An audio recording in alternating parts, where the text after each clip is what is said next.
Welcome to another Moonoveraquarius Experience. Today we're going to do a road trip, working our way towards the Linksfield View.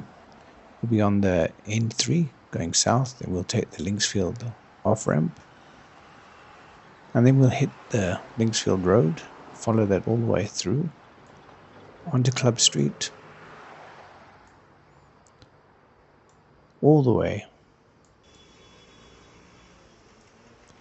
until we get to King David's School. We'll go past there as we travel along Club Street.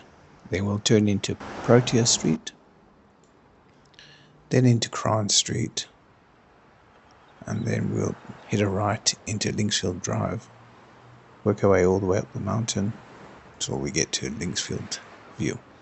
So guys, thanks for joining us. See you on the next one. Don't forget, hit the like and subscribe. It does help us to grow the channel. Cheers.